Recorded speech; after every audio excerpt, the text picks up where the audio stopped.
Welcome, everybody, to the Indie Game Lunch Hour. Today we're talking with Kyra Reive about deviating to success, building a studio, breaking norms, and shipping our first game.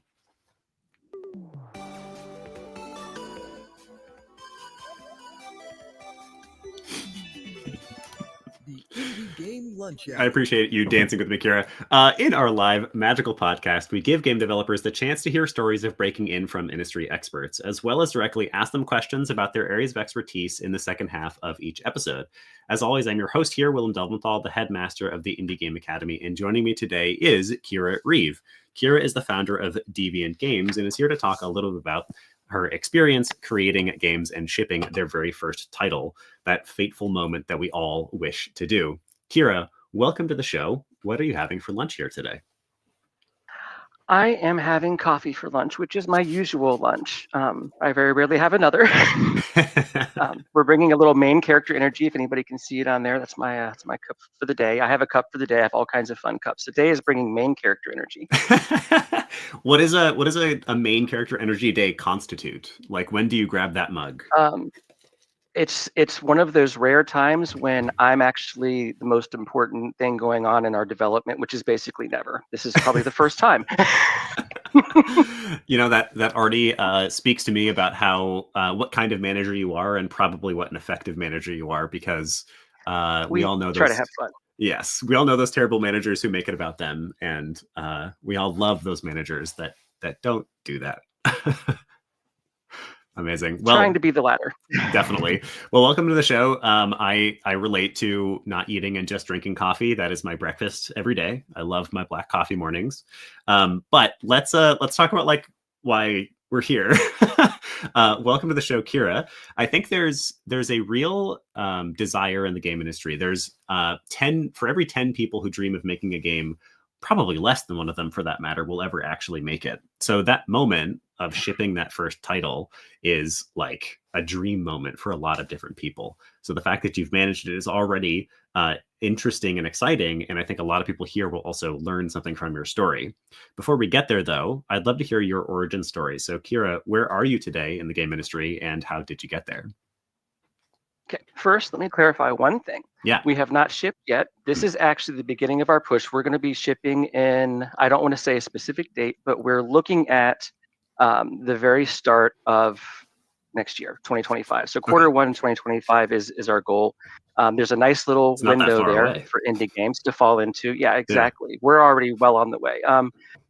So going to origin story, I just wanted to make sure we're clear on that, and that's something that we'll start pushing more information out about there soon on our socials. We do have our LinkedIn up. We have some socials and all that. We haven't really gotten anything out there yet because we didn't want to burn off, interest. Pop something out there too soon. Have people get excited about it. Die off. Sure, absolutely. Yeah. Lewis actually is one of my co-owners and founders, and our engineering manager. He can probably pop that in there, or Rachel can, who is our producer, who's also with us today. So hi guys. Also, it looks like a few of our people dropped in. My director's here too. So we got a few of us. So origin stories. Origin stories for me. First, let me say that there's absolutely nothing normal about me. There is not a normal thing in my life. There isn't. I was raised by my grandparents. They took me from my mom when I was young. They discovered that I was trans and decided they were going to fix me. So you can imagine how dark a story I could probably tell. They were super right-wing religious, like hardcore. Like if you went as far right as you can go and then build a bridge to an island off of that, that's where they lived.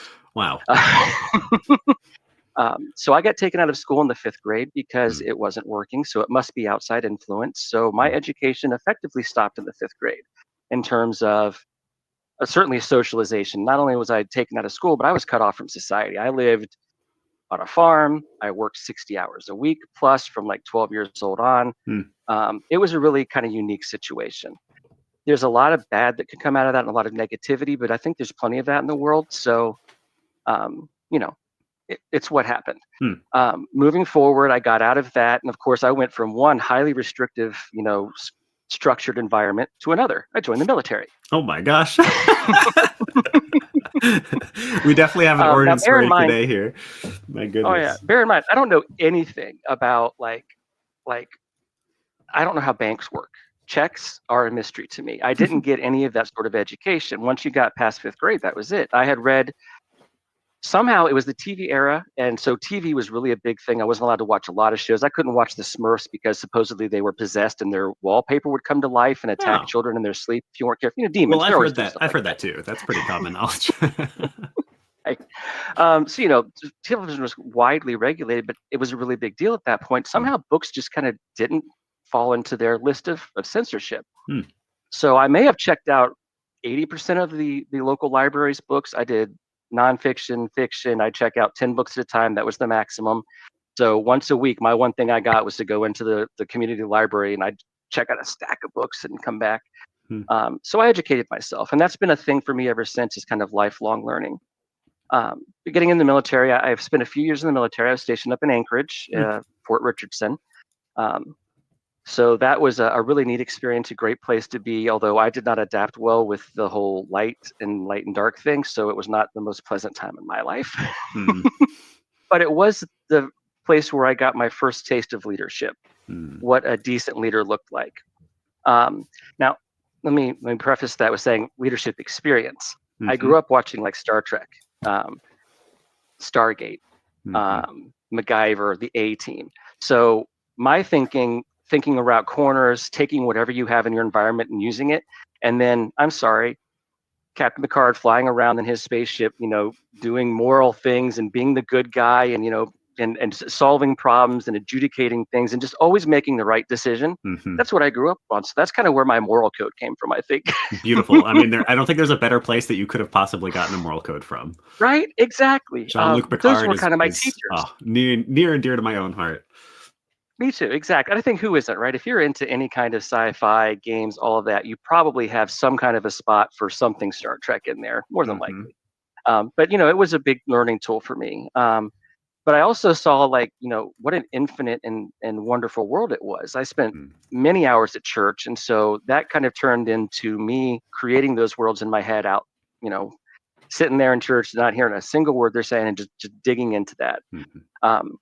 So anyway, you move forward a while. I ran some family businesses. I got away from them for a bit. And then, of course, as designed, I was not able to function in the real world. I didn't have the skill set that I needed. I didn't have even the social norms, like, you know, the things that we all learn going through school together, through middle school, high school, those common language that you develop. Parts of it I get, especially pop culture references, movies, things like that. I can relate on, but I lost a lot of those too. So, you know, it was a very unique path to it. So I ended up going back and I ran family businesses for quite a while. Long story short, 2019 happens.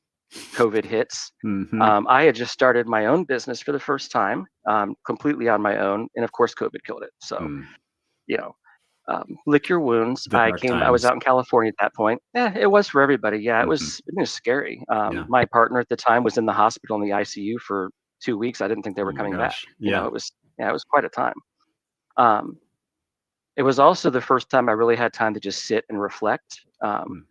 And that was kind of the start of this process. I'd always been around video games. I got into this actually doing like server hosting and trying to build you know, customized servers for people, like with Arc and games like that. I always loved that side of it. Taught myself enough to get through it. And it sort of started on the fringes of the game industry then, doing a little bit of this back end stuff. Yeah, but nothing serious. Look, it wasn't anything big. It wasn't anything that ever really took off. There were a lot of attempts at little things that, you know, sputtered out, but that happens. You keep trying to find that spot and have that moment. And I think a lot of times it's waiting for that moment and having all that preparation done. So when you finally see that this, oh crap, I could actually do this, you just jump. You're already prepared. And I think maybe that's the first 101 to take away from this is all of that preparation you do may come to nothing, but it might, just that one day, that one thing, you'll see something, you'll recognize an opportunity there. And if you've done all that prep work, if you've gotten yourself to that point, you can make that jump. And I think a lot of success is, well, luck, if you want to call it luck, is related to lots of success. And I think luck is something that you build by teaching yourself to look for it. Yeah, what is that saying? Recognize It's the like real deal. luck is the combination of opportunity plus preparedness, I think. Exactly. Yeah. Yes. Recognizing the opportunity and having done the prep work already so that when it's there, you can jump and jump faster than anybody else. So yeah, preparedness. Anyway, so coming from that background, one thing leads to another, and we find ourselves where the story gets interesting. And that's where I becomes we. First, I started going to we were going to go try and get into like UGC, get into paid mod making, things like that. It seemed like the long-term plan as I'm sitting there, and this idea just kind of forms in my head. And I say that it appears, but really in my subconscious, it's been cranking for years and is working, looking for an opportunity. And with the time to sit and relax, is like, I could actually do this. I know I can't do this on my own. What I want to build is not so much a game, but I wanted to create a game company. And so that's something that, where we start to deviate from the norm on as terms of this didn't start off with I want to create a game. This started off with I want to create a game company. So how do I get there? In my case, it was, well, let's do UGC. Now that did not work out, and it's a tough market to get into, and it wasn't really what we were looking for. It wasn't what we were looking for at all. But we had made some contacts, and one of the first people that came along, I actively recruited 2 people in our company, and everyone else we've gone through LinkedIn, and we've done wonderful finding great people. But the first person I actively recruited was Louis Soto, who's Spez. He is our lead engineer manager now, and he is also my co-founder and partner in the company. And he created the steampunk mod for Ark. So this is somebody that I'd seen. I've been playing Ark since it came out. This is somebody that I'd seen. I played their mod. And when I got this idea for making UGC, I was like, I should at least try to hit this person up. I saw him on LinkedIn. I'm like, I should at least hit him up. So long story short, along comes Louis. My second person that I went and picked out was Zeitz. I'm looking at his name here, Michael. And it totally gets confusing between the persona name and the real name. Yeah, all the time. Exactly. Especially since the picture looks like him, and I'm like, that's not the anyway. So he had put out this, and I'm sorry to call people out and put them on the spot, but I'm going to do it to you guys because I love you.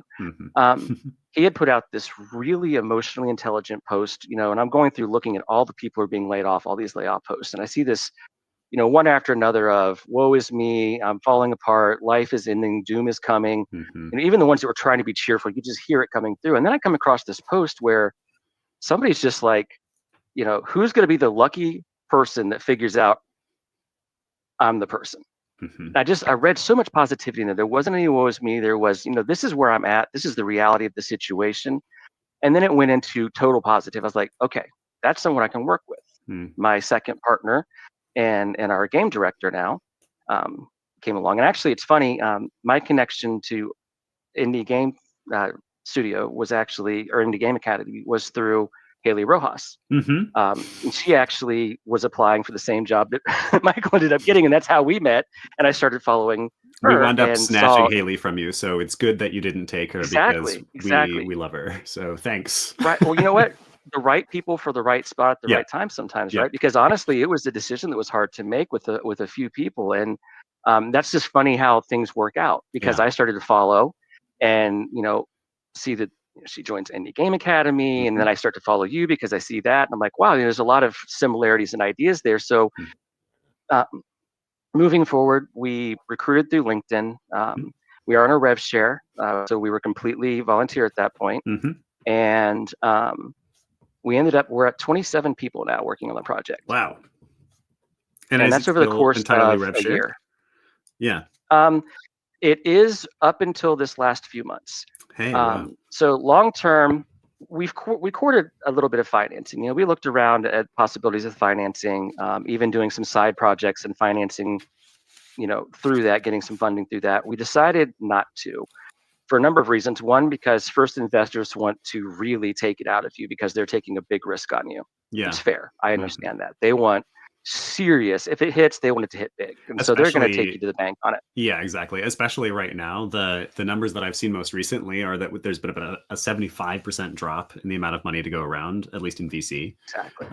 So yeah, they're being extra careful even. It's scary, I mean, I'm sure you can go out there and do it, but they want to see something playable, and that's the thing that we ran into was until I can get my hands on it, you're not getting anything realistically. And it turns out that's a good thing. Yeah. And that's fairly universally true for anybody who is starting to think about courting money. Like, you really do need first playable before you are likely to get anything from anyone. Yeah. And I mean, I can tell you that the situation we have set out here in terms of we've had legal representation from the start. John Laster laws are legal.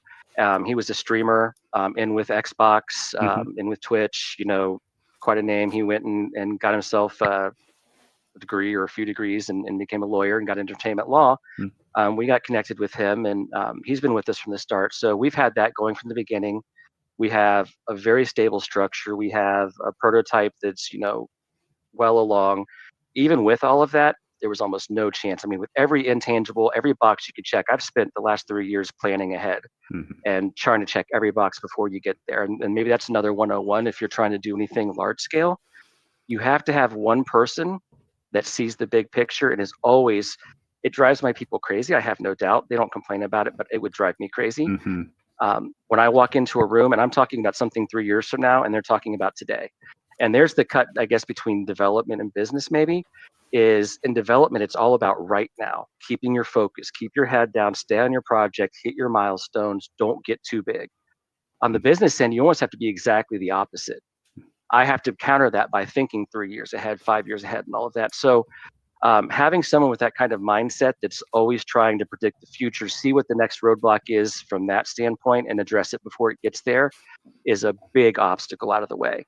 And that's one of the things with you guys doing the Foundry that, I've been following that closely and seeing that it seems like you guys have that same kind of concept in mind that if you can clear some of those blockers out of the way, then the game itself will come along if you hire really good people and you have all the other intangibles out of the way. And so that's kind of, it's funny that you guys are almost the exact thing that we founded ourselves on, when I started this idea about 3 years ago. And I think that's around the same time that you kind of got your thing going with Indie Game Academy, if I followed the timeline correctly, right around then. And it was, it was the time you were in. It's like, something's got to change. There's got to be a better way. And I started getting this idea that if you take care of people, if you put them on a revenue share and they're always getting a percentage of their work, the thing I use with them a lot is if you go make the next Assassin's Creed game or insert game company here, insert IP here, you're going to make your salary. That's it. Yeah. And more than likely, they're gonna lay you off directly after they start making money. Yeah. The hiring and firing cycle, especially in the AAA space, is infuriating. I myself have had 4 jobs in the past 2 years. And that's pretty ridiculous. At some point, somebody, after I got laid off from the one that hurt the most, that I won't mention because, I don't know, I'm feeling nice today, I guess. Somebody in the comments wrote, like, what is a job without job security? And that's one of the things that really sucks about this industry. It is a beautiful industry, and I will never leave it, and I will fight to the death to make it better forever. But it really does come with some serious drawbacks that happen on a consistent basis and don't really seem to be resolving except in the indie space, I think. And those are things that we can fix. That's why the indie space needs to be here. And that's kind of what we found it off of, was people getting paid what they're worth. I don't care if you're sitting on a beach in Maui or Fiji or wherever the heck you're at. If you hit send, if you hit send on your project and you're on your timeline, look, great. They always talk about, being there and physically in person is where you collaborate and all that. No, we hang out all day talking to each other. I know my people are in their channels constantly hanging out, talking, working. They spend more time together than they would in an office. An office is a barrier to productivity, in my opinion. And so we've decided to always stay remote. We may have to have an office. I mean, on the business side, I may have to go into an office. We may have to have a few people, but our developers, and to the amount that it's possible, it's going to be that way. And I think building towards that is a big deal. But, getting onto the financing part of it, when you go out looking for money, you're not going to find it. And if you do, it's going to come with such strings that you're going to wish you hadn't, probably. I've got a friend in the music industry, and we talked about this, and we're self-funded, and that's where we were going with it. I knew from the beginning that was probably going to be a problem. Was fortunate to be in the position where my dad, and maybe that's the other really cool part of this story, is how good things happen and get spread, kind of that pay it forward thing. We're able to fund ourselves and to do self-funding because my dad, who isn't my dad, I wasn't born to him. He's someone that saw somebody in free fall. We knew each other, and he offered a hand out and said, I got a spot for you, but he wanted something in return. My brother is autistic, and he knew that he wasn't going to be able to leave enough behind working a factory job his whole life, even having his house paid off and all of that, to make sure that Kevin was taken care of forever. So he needed help. So we found this really nice thing where it became family. I mean, he is my dad now. He's my adopted dad. That's how he introduces to people. We're on each other's medical forums that way. Wow. But this person who had no reason to do that, who had no real, except that there was a chance, he saw something, he thought that there was a real opportunity there. So when I started talking about making this game, we started talking then about funding it internally. And I told him what the issues would probably be when we got to that point. So even though my team didn't know it at that point, we were already working towards that goal. And we've gotten to that point now to where he's funded us enough that we can complete the game and get it launched and have some money for advertising afterwards, a good amount. Wow. So it worked out well that we didn't find that it would have cost us, but that wasn't wasted energy. And maybe there's another point there. As you go through this process and you get opportunities, even if you don't think you're going to get them, go through the process. Go through a funding process once, get denied, get kicked around, get told you're no good, whatever they say, whatever they put you through, but learn from it. Yeah.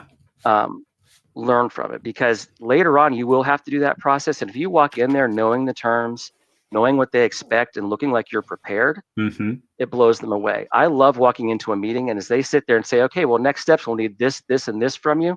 Oh, we got that. Here you go. Okay, well, then we'll have to, oh yeah, we got that right here. Well, yeah, we got that. Being able to do that, if you want to make an impression on people that are going to give you money, that's how you do it. That's certainly one way that you do it. Yeah, I love the concept. There's a lot to pull out of this, origin story that I think is useful for people. This is a ways back now, but I want to call it out quickly. I think one of the first things that you did, like, your story is really human. It feels really like I existed and I worked and I got a little bit closer and a little bit closer. It feels, and things happen that wouldn't possibly happen to somebody else, and things happen that happen to every single person who ever tries this. And so I think that that's really, like, beautiful in and of itself. Very human story. If with some very interesting edges that most people won't experience. Starting out on the farm and then the military. I don't think we haven't gotten that too many times. But I think, like, one of the first things I want to call out is you building your original team was very much about culture fit first. And that's something I've believed in basically my entire career. And I think is something that games tends to be good at least indie, but is maybe one of the very first call outs. Work with people first who you just like hanging out with, who are 100%. Yeah, who are culturally a good fit, who collaborate in a way that you can work with. And who you just enjoy spending time with.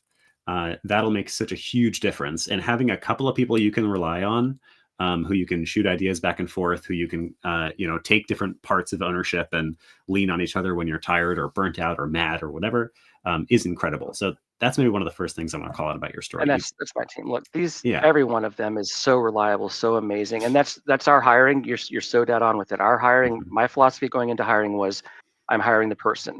There are 15,000 layoffs in the sector this year, I think. So to say that we had qualified applicants every place would be putting it as an understatement. But I wasn't afraid also to ignore that resume to hire the right person. Yes. None of our leadership is doing what we started off doing. We weren't certain that I was going to be the CEO until fairly recently. We had a lot of thoughts about what we should do to make it work. Lead engineer manager was not that when he started. My producer became our director, and our producer now, Rachel, started off as our graphic artist. She was going to do our logo work, our branding. But each of them got the question, what do you want to be? What do you see yourself doing?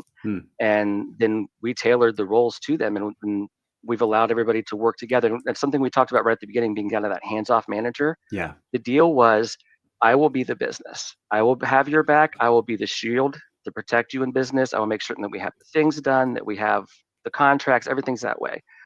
You guys make the game. I will stay out of your way. I can't honestly tell you exactly what they're working on right now. I know what it is in overtones, but not the detail, not the nitty gritty. That is their world, and I stay out of it as much as possible until it comes to deadlines. Until you got to crack the whip just a little bit. Yeah. Well, until you get to the point where creative meets business and trying to find that. And that's kind of my job, is to be the lens that focuses all that creative energy into a viable product that we sell and get out on time. Definitely always a balance, that you mentioned actually earlier on, like there's always that one person who is looking at the long form, and then there's somebody else who is really looking close to the grindstone. And I think in general, in my experience, those people who are looking immediate future, they're just trying to get stuff done, those are your production team, and then this over here is your project management team. They're the people who are going, they are so oriented on getting their task done, the next thing, and that's what they need to be. That's a very logical progression. You have to do things that way. It all has to come together, right? Yeah. And I love the concept. This is one of the things that's been really interesting to see, the rise of revenue share indie companies. I really like the concept of, what do you want to work on? Who do you want to be? Because I have absolutely come to believe and seen in my experience that mostly maximum autonomy you can give to people, there's definitely a limit, but maximum autonomy you can give to people to own an area that is truly theirs and to make decisions within, as long as they have sort of a framework and a theme that everybody is working behind, tends to produce the best work, and actually tends to produce the most work. They give more because they're excited to have that autonomy and to contribute. Exactly. That is so much the point. Exactly. We have a term that I use all the time that I like to put out to them constantly. And it's this concept of, and then the word has just failed me. Thank you, by the way. ADHD, autism, and childhood trauma. So believe me, communication can sometimes be a problem. But basically, genuine effort, what we call good faith. That's the word I'm looking for. Thank you. That's the phrase. I focus in on that a lot. Good faith effort. The way I handle almost everything in the company starting out, certainly, and the way I think we handle it internally now is, are you trying? I mean, we've had people that I think in a regular company you would have gotten rid of, can we move you someplace? Can we do something else? Is there another role that's going to fit you better? Because once you're with us, you're with us. As long as you're putting forth real effort, we'll try to find the spot that works for you. You're part of, I don't want to call family, because I think people intertwine those too often, and it's not the right term.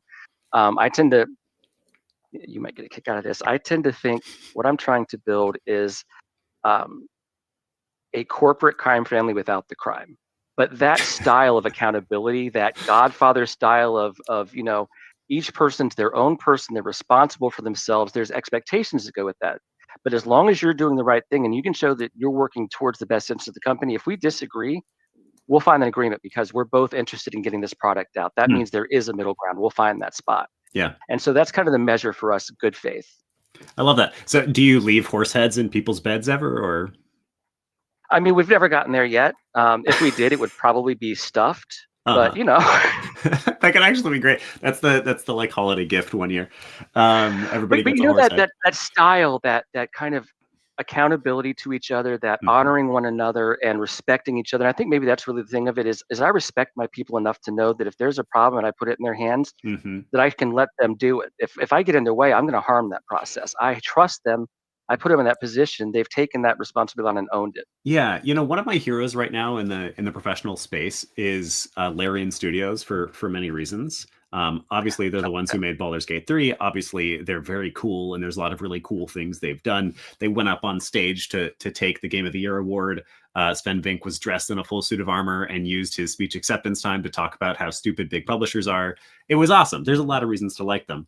But what I'm specifically referring to here is I got a chance to meet a good number of them at this last GDC, and I just got the impression that they had a great freaking time working together. Like, all else besides, clearly they're powerhouses. Clearly they get a lot done. Clearly they release incredible games, but also they just seem to have a great freaking time doing what they do. And they seem to support each other and having a great freaking time doing what they do. And I think there's a temptation. Yeah, there's a culture. There's a temptation in this industry, and it's something that I do myself, to try to quantify what a successful game looks like and how to get there. And that's because it is a boom and bust industry, and there's so many failed games for every one successful game. But ultimately, like, I feel like the further I go, the more I believe, as long as we're having a good time and just working on something that we're excited to work on, the game almost always winds up 10 times better. Isn't that empowering? Yeah. I think it's one of very few industries where that's true too. Yeah. Yeah, it is, but it's life-changing. If you just let go and let your people do their thing, they're all passionate, they're all motivated. And that's kind of why we wanted to develop this way and build the company this way, was because if you have happy people working on video games, you're going to have fun video games. They're going to get in and play themselves. If they're not having fun, they're going to get it to where it's fun. But if they're just showing up, punching a clock and doing what somebody tells them and leaving, they don't care if it's fun. It's not going to be. They don't care if, and I don't mean people don't put themselves into it or don't respect their work or things like that. But there's a different level of, I own this versus I'm just here to get a paycheck. Right. There's a different level of yourself you put into it. You're honoring your contract and doing it. You're doing the work they want you to do, but you're not involved in it. Yeah. We want our people involved. I want every one of our people to be able to walk into that room and say, I don't think we should do it this way. We should do it this way. And to get the air that they need to get that out of their system. And we may not agree, but we'll hear it. And if it makes sense, Steve Jobs is kind of one of my idols. The idea that when somebody proves something is true, my entire worldview instantly shifts to incorporate that into everything else I know. That's something I learned by watching that style. And I think it also goes clear back to that, the Star Trek school of learning things, or MacGyver or whatever. When you are always trying to think around corners and solve problems, you have to accept reality. So when someone teaches you something new and it's true and you can prove it, it just gets added into your toolbox. And I think that's maybe the single most important thing that anyone has to have to get through this, at least to the point where we are, the ability to be agile. We've had to change our design multiple times as we've progressed. We started off with a huge scope game.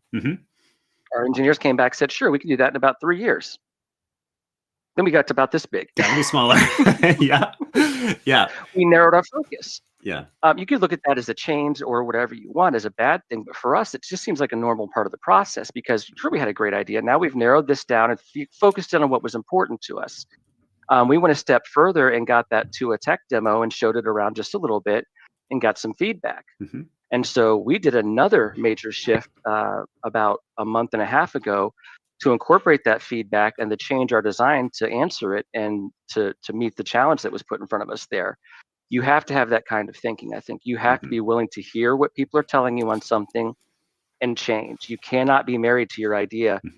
You have to find a way to blend that idea into the feedback that you're getting and find the new answer. But you cannot, if you hang on to things that aren't proving out to be good, you might as well hang it up right now. You have to be willing to adapt. Yeah, you know what? Something that has been very valuable to me that this really rings to is, even if I disagree with somebody, number one, I will tell them that I disagree and we'll have a bit of a conversation. That's always step one. Just talk about it. And maybe they'll convince me, maybe I'll convince them. But at the end of that conversation, the disagreement is still there. I will almost always, at the very least, say, well, if you can bring me data to prove that you're right, I will listen. If you prove it, yeah, I'll do it. I'll listen. Yeah. And that's almost always true. There's times where I'm like, no, I have an extremely strong gut feel about how this should go, and that's real. And you'll sort of learn when to. That's that balance. Yeah, exactly. You're balancing experience against a good idea. Hey, that is a great idea, but it won't work in this situation. Yes, exactly. And if you can prove to me it will, then we'll talk more. So I love that as a concept. All right, here's something I've been wondering about during the scope of this conversation. So I will not name names, but I went to IGDC recently. I went over to India for the first time, and it was really cool. It was really fascinating to see a growing industry and a growing market, and the amount of enthusiasm and excitement, and frankly, the amount of talent that is already over there. But I had an interaction with somebody who more or less talked about how there's I'm trying to figure out how to PG-ify all of this. Basically, they feel like a game cannot be successful if we're being too wishy-washy with the management. If we're all there for love and kumbaya, a game won't be successful. That you have to press and you have to work hard. So what do you say to somebody who believes that perspective? What do you say to somebody who's like, well, if you just, let everybody work on what they want to work on, the game will never get done and it won't be successful? Right. Well, I mean, it's valid. to an extent. In the old world, once upon a time, I think that was true. You had to get out and drive and push people and all of that. But this is a brave new world. We have a term that's popping up more and more where you hear about the olds. For me, that translates out to people that don't share their screen when you do customer support. People that aren't technically hooked into that point. The world has changed and the speed of business has changed. The speed of everything is faster. I put up a post a long time ago on one of the only posts I've actually done on LinkedIn. I don't post a whole lot, but it was the idea of honoring the people that came before. I learned most of what I learned about leadership actually didn't come from the military. It came from running raids and 40-man raids back in the day, and then the 20s after that, the 25s, and then doing Age of Conan, raids in Ultima Online way back when that first came out, and organizing a group. So I got a lot of my leadership from that. And see, there I go and just sidetracked myself again. Can you refresh me on the question? Yes. Lost. Basically, what do you say back to somebody who thinks that if your company is like too woke, which is the dumbest term, it won't succeed? Right. No. So, that was true. And at the time, I think that was probably the case. But listen, the world has changed and we're moving so much faster. Information's so much different. When you do this right, when you build it properly, and you have a bunch of people, and this goes back to that good faith argument. And good faith isn't something that I can empirically lay out to you what it is. It's a lot like the judge that just said, I can't define pornography, but I know it when I see it. It's much that same vein.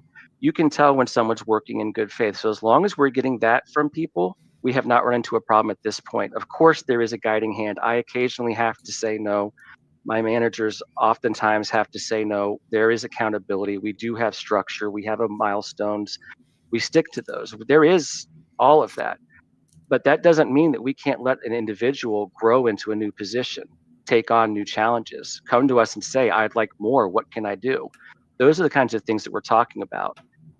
When it comes to being woke and all of that, diversity is obviously built into it because diversity starts in our leadership. We have a lot of diversity in our leadership. We have male and female, we have LGBTQ, we have multi-ethnicity. We have people working in Italy, Ireland, Germany, and the US right now. We're going to add Brazil to that shortly. We are multinational in that sense, in terms of where our contractors come from. And so for us, diversity happened. It wasn't a choice. I simply went and found the best people, and so happened they were diverse, but we support that. We are, all of us in so many ways, getting so narrow focused on tiny things and losing sight of the big picture. We are diverse because that's how we tell good stories. At our core, we're storytellers. This goes clear back to sitting around the campfire, 10,000 years ago and telling stories as a group. Games are when they're done properly, games are about, I think, group storytelling. When you get into an MMO, when you get into these, 15, 20 person servers and you're playing on a Conan or whatever you're playing, stories are being told, you're role playing, you're getting into that. And as game developers, we do the same thing. We can't tell good stories from one point of view. You must have perspective. And the more perspective we have, the broader of a base that we're drawing from, the more voices we have involved from unique perspectives, the more solid our game is going to be, and the more solid our narrative is going to be. More people are going to find it interesting and see a part of themselves in it somewhere and want to be involved. So at least in this industry, I think diversity is mandatory. Yeah, I think this last trip to India again was a wonderful example of that. The games that people are working on, they share a lot of the same frameworks and genres that we're used to, of course, because that's how we build things. We all stand on the shoulders of past masters. But so much of how they theme these games, so much of the actual general approach is brand new, is completely fresh, is things that I've never seen before or experienced before, because I'm not from that part of the world, of course. And so if we're just talking about the scope of the global game industry and the kinds of art that we're getting out of it, diversity is only good. And every time that we push a boundary, even if it's not you pushing the boundary, it opens up more for all of us. So for example, one of the things I love about indie is that this is generally where new genres are proven out. So Vampire Survivors, for instance, is this cutesy little game made by one person in 6 months. And now it is a multi-million-dollar genre type, right? And the only reason that we get that, the only reason we push those boundaries is by allowing for diversity and allowing for multiple perspectives and multiple new kinds of games. Even if it's not literally your team doing it, you are still benefiting from somebody who has a new perspective. I like to think we're not awoke, we're just wise. Yeah, I think the whole concept of wokeism to me is like so ridiculous. Like, what do you mean? Well, you're saying like we treat people right. Yeah. If woke is treating people right, giving them respect and allowing them to grow into whatever position they want and be who they are, then yes, I guess we are. And also, but it's not by design. It's not a design concept that we started off with. We have to meet a quota of this number of people or that number of people. It's simply finding the right people for the position, the people that have the passion and the interest, and those are usually hungry people. Yeah. And hunger doesn't know any boundary. Yeah. And I think the people who push back on it. So first of all, by the way, if that's the definition of wokeism, I find it insane that anybody would say that that's a bad thing. But anyway, I think where people actually have a problem with it is if they believe that decisions are being made on that part alone. Right. We don't do that. Yeah, right. And I can understand why that would like stress you out or you'd be scared about that. But actually, Z-Days in the comments, I think, puts it really well. You can treat people with empathy and understanding and still find good ways to hold them accountable to work, requirements, and deadlines. We can be good to each other, be empathetic with each other, encourage maximum autonomy, while also being realistic about when we're going to need to maybe crack the whip, when we're going to need to maybe say no. And I mean, we've had to remove people from the company. Right. There is accountability. We've had to terminate people, and one of the tests that we go through is who's talked to them, how many times, and let's look at this from the human element. Is there something else we can do? Is there another road that we can take? Is there another option available to us? And we'll agonize over that a bit. Mm-hmm. We cannot spend a ridiculous amount of time on it. So once we've exhausted those, the last check is always, are we being human about this? Yeah. And that's kind of our founding anything. Look, it's never pleasant. It's not going to be a pleasant situation no matter what, mm-hmm. but at least we can treat you with some respect, tell you why, mm-hmm. and be clear about it. And, what else can you do? So that's kind of our guard post is just trying to be human about things, treat people like you want to be. I mean, it's not rocket science. Yeah. And you can be human and still be ruthless, which I think is like the opposite end of the spectrum. Mm-hmm. Like you can still be absolutely hardcore business minded and I'm a savage. Focus on making money. Don't misunderstand. I'm nice and still I'm sweet and I love people. Yeah. But there are times where you have to do things and at that moment I'm able to be the business person and assume that role and do what needs to be done. Of course, you have to have that. You have to be willing to be an adult. And that's really all it is. You're taking responsibility. You're saying, look, it's not working out. I can't leave this situation as it is. I'm taking responsibility and telling you so. That's it. I love that. All right. So I would love to, before we close, I'd love to try to wrap up some of the nice bullet points for somebody who's trying to do something similar to what you're trying to do. So revenue share studios are becoming more popular, already popular, not even becoming. And it's definitely something that many people in this room, I'm sure, are dreaming about. So what are some of your perspectives? This deviating to success, building a studio. How does somebody in this room do that? How do they get started? And what are some of those maybe like, things to avoid, best practices? Yeah, absolutely. I can give you my experience. Like you said at the beginning, all of it, mileage may vary depending on your personal everything. But for me, prepare yourself. Be willing to face challenges and deal with things with reality. You have got to be living in the real world. If you're spending too much time in the future and past, you're not going to get there. So you have to deal with situations as they come. You don't have to have the answer to every question, but you have to know the fundamental beliefs that you have, and you have to be able to see the target. Mm-hmm. You cannot hit a target you can't see. You're never going to get there firing blind. So those are things I think as far as getting started, you have to have. Mm-hmm. At least for me, and in terms of building something in scope, I know there are people who can do it on their own, but I think you have to have help. I can't imagine, it's a very rare person that can do this on their own. And I think really it comes down to being lucky and having something blow up when you see those rare stories where a single developer makes it big. The reality is, solo devs, seriously, the reality is if you're hoping to go viral, you're probably not making it in this business. Yeah. Plan to make a little money, plan a business, plan how you're going to keep a budget and keep people working as you grow your product and grow your game's audience over time and begin to add products, get expansions out.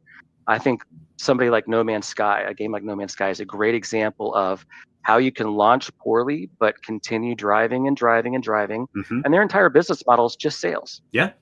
That's it. Just game sales. No Man's Sky. So you can do it. Because of that game. Right. Absolutely believe in yourself. Look at your entire life. I mean, most of my leadership skills came from rating in video games. I jokingly tell people that this experience has been the most complex and authentic RTS I've ever played. I love it. And it's kind of how I view it. I mean, it's scary to think of it that way if you don't understand the context. But everything I need to know about running a company, I learned playing Command and Conquer. Nice. RTSs, those types of games. There's so much life experience to be had in this. So all those people that told you, oh, you're never going to get anywhere playing video games, stop and think for a second. And maybe, I know you mentioned about a homework assignment too, so we'll leave that for that. But there's some things there you can do. After that, find the people that you work well with. Find people that you trust, that you communicate well with. Communication, you cannot stress how much communication you're going to need to work as a team. And then once you find those people and you trust them, get the, out of their way, stay to your lane and do your job. Let them do theirs. We didn't get to launch much, obviously, because we haven't actually gotten there. But I can tell you what we've done up to this point to get ready for it. And these are things I hope that you can find some value out of. Mm-hmm. Make connections early. Always be willing to talk to people. Be very cautious about who you tell anything to that you don't want everyone to know. And please, especially if you like the people you're working with, use contracts and make certain that they're solid. Yeah. For the love of all that's holy, if you want to have those friends, please do that or you won't have them. Yeah. Even if they're your best friend, it's better actually if they're your best friend and you're contracted up, because then the boundary of work is well established. That's a big one. I believe in that myself. I started a business with my two brothers and it took us a year to recover. Be careful. And be prepared to grind. You're going to put hours into this. There are going to be moments. I mean, there have been moments where I seriously thought I might be having a panic attack or need to go to the hospital. There have been a few moments where I have cried horribly. I mean, in this time, I went through bottom surgery. So directly after we got this started and I got my managers in line and everything, they knew I was going in for surgery. And that was just my 1 year anniversary. That was actually a few days ago. Whew. So I spent 6 months of our development running the business, also recovering from major surgery that, oh my God. So have people you can trust. Life is going to happen. Things are going to happen. Plan ahead and try to do everything early. Mm-hmm. I promise you, if you start a year early, you'll only be 3 months late. Yep. That's a great one. Amazing. Yeah, I think the one I would echo out of all of that was all really good. Preparing yourself, dealing with problems as they arise, have that help as much as possible, have people that you trust. I think the one that I want to echo for everybody here, I am 110% behind the indie revolution. I want to see more people self-funding themselves. I want to see more people making money their own way. I want to see more smaller developers own more of this industry. All of that said, I will absolutely not hide the fact from all of you that it is really hard and it takes a lot of time and it takes a lot of consistency and your chances of success are pretty low. And so what raises your chances of success are continuing to do it despite, quotes, failure. Every single step is a step. And I used to be, like many of you probably are, thinking like, well, I'll do it right away. I remember quitting my job and starting my first company. I said I had 6 months of runway and my manager laughed at me. And I was like, what a jerk. And now I get it. I totally got this. Yeah, right. And sometimes it does. But you need that, don't you? Yeah, right. And sometimes it does happen in 6 months. But I think that's the thing. And is one of the perspectives you seem to have that I really like. Like, the failure is a step. The failure is not really a failure. It is. Obviously, we need to make money at some point. But every step is a part of the process. And if you can receive failure instead as a lesson and have that be an exciting part of the video game you're playing to start a company, then that's what will actually lead you there. Yep. Love that. I completely agree with that. Beautiful. Sweet. All right. Well, in that case, why don't we get to that homework assignment? So we like to assign homework on this show. That is something that the audience can do in the next week or so. That'll take them around an hour to practice some of what we talked about here tonight. So what is a homework assignment we could give? I think the best thing, if you take anything away from this that you could do at home and for yourself, is go back through all of the life experiences you have. Look at those things and get perspective. I use perspective as such an amazing tool. Sure, you might have been playing a video game or you might have been working at, Starbucks, but I promise you, if you think about it, there are skills that you learned there that will transfer directly into making a video game, into making your dream actually happen. Just because you don't have it on paper, look, I have no college degree. I have a GED I got at 16 that I hadn't been in school for 6 years at that point, or 5 years at that point. Walking into any room, laying down paperwork on the table, no one's going to take a chance on me. No one's going to hire me. No one's going to think I can do this. Don't let that stop you. You know who you are and you know what you can accomplish. Be willing to bet on yourself. It is a gamble. It's always a gamble, and you might fail a bunch of times. But as long as you're willing to do that, I think that is, I talked about hunger, but really I think the trait that I look for in everyone was willingness to bet on themselves. They all said, I can do this. I got this. If you bring me in here, I got this. And what I don't know, I'll learn. So homework is find that skill, find something that you didn't know you could do in the past that you've already accomplished, and find a way to apply that into what you're doing now. And I think once you make a habit of that, you'll start seeing that everything you've ever done in your entire life has some bearing on what you're doing now, really. That's awesome. I love that. There's a book that I read a long time ago called The Art of Learning by, I can't remember his name. I think it's like Josh Waitzkin, maybe. He's a chess grandmaster as well as a Tai Chi push hands champion. Basically a martial artist and a chess player. And the whole book, the entire thesis is basically, you wouldn't think it, but I learned a lot about punching people from playing chess, and vice versa. And I think it's really true. Like your individual experiences are what make you an incredible game designer at the specific games that you make. I think like it's great to push yourself out of your boundaries, but there's also specific kinds of art that you will be able to deliver that nobody else can because of these experiences that have made you who you are. So I'm gonna here's how I think we'll ask them to do this homework. Find something that you have already done that you've already learned from, and write us like a paragraph about how it applies to some of the stuff you are currently doing, preferably in game development, preferably on a game you're already working on, but if not, on maybe a potential game, a game idea. How can something how you could do it? Yeah, how you could do it. Write that out in about a paragraph. And then if you're feeling adventurous, we would love to see you do this. Drop it on LinkedIn, and you can tag Kyra Reive as well as myself, Willem Delventhal, in the Indie Game Academy. If you're feeling a little bit more shy about it, that's totally cool. You can drop it in the Discord in the Indie Game Lunch Hour channel. How's that sound for homework, Kyra? That sounds like a wonderful homework assignment. Perfect. All right. Well, then we are here at the end of the episode. Kyra, anything you'd like to plug here or any last words of wisdom you'd like to give? Honestly, we've got things coming up soon. So you can please follow us on LinkedIn. Keep an eye on that. And then our socials are going to start populating over the coming weeks. We're going to have some in-game art coming out very soon. Some neat things to look at. So please keep an eye on us and watch us as we develop and get ready to launch. And hopefully we get wish listed up and all that stuff. We are going to be on PC and Steam. Hopefully a bunch of people want to jump on there and try it out. Awesome. As far as any words of wisdom, better doing. It's been my motto since I was a kid. You can sit and think about things all day long, and that's great. There's value in that. But until you get up off of your proverbial bottom and take a step, all you're doing is thinking. I love that. There's a quote I use all the time here from my mom that is in a similar vein. Done is beautiful. Stop thinking about it. Just do the damn thing. It's not going to be perfect, but then it will get better. Thank you. Yes. Yeah. That is the exact sentiment. Yeah. Go mom. She's a good mom. Awesome. So to follow you right now, is LinkedIn the best place to do that? To follow Deviant Games? Yeah, we're channeling everything.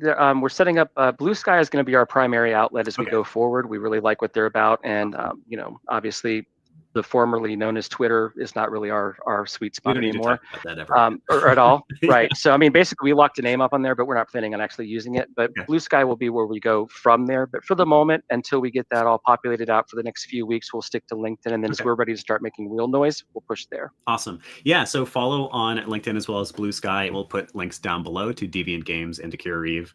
Kyra, this has been an awesome chat. Thank you for talking and coming on the show. Thank you. I enjoyed it so much. And I love all of my team. You guys are the best, and we wouldn't have any of this without you. Love you guys. Thanks for showing up, everybody. All right, we'll see you again next week. As always, we're here Wednesday at 12 p.m. Eastern time. Feel free to swing by and join us for the next one. We'll see you then. Goodbye, everybody. Bye. All right, and goodbye to the live stream. We love you.